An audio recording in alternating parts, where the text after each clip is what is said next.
নমস্কার, আপনারা দেখছেন নিউজ 7 ডেজ।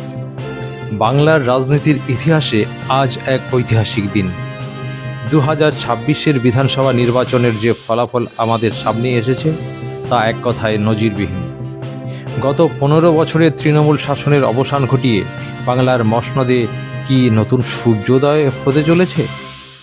প্রাথমিক ট্রেন্ড অনুযায়ী বিজেপি যেভাবে ম্যাজিক ফিগার অতিক্রম করে প্রায় 200 আসনে এগিয়ে রয়েছে, তা রাজনৈতিক মহলের বড়সড় কম্পন সৃষ্টি করেছে। কেন এই পরিবর্তন? বাংলার গ্রামে গঞ্জে শহরতলি থেকে যে খবর উঠে আসছে তাতে স্পষ্ট যে সাধারণ মানুষ পরিবর্তনের পক্ষে সওয়াল করেছেন।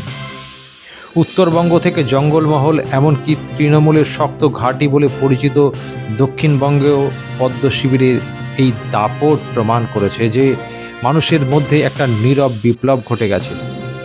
কর্মসংস্থান, শিক্ষাক্ষেত্রে নিয়োগ দুর্নীতি, কয়লা চুরি, বালি চুরি, গরু চুরি এবং গ্রামীণ উন্নয়নের বিরুদ্ধে সাধারণ মানুষ নিজেদের ক্ষোভ উগরে দিয়েছে ব্যালট বক্সে। বিশেষ করে নারী ভোটার এবং তরুণ প্রজন্মের একটি বড় অংশ এবার বিজেপির দিকে ঝুঁকেছেন বলে বিশেষজ্ঞদের ধারণা। তৃণমূলের ভোট কমার কারণ কি?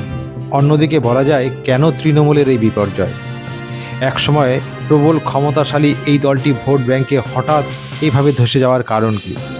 রাজনৈতিক বিশেষজ্ঞদের মতে স্থানীয় স্তরে দলের নেতাদের বিরুদ্ধে থাকা জনরোষ এবং দুর্নীতির এর প্রধান কারণ।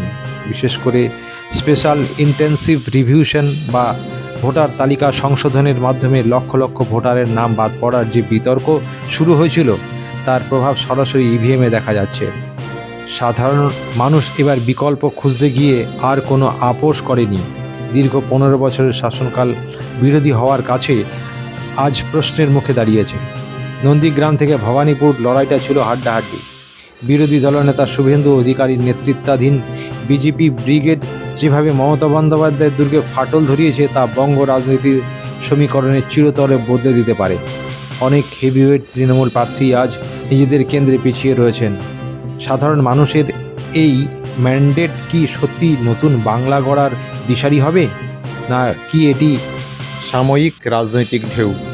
গণতন্ত্রের শেষ কথা বলে সাধারণ মানুষ, আর সেই মানুষই আজ তাদের রায় জানিয়ে দিয়েছে।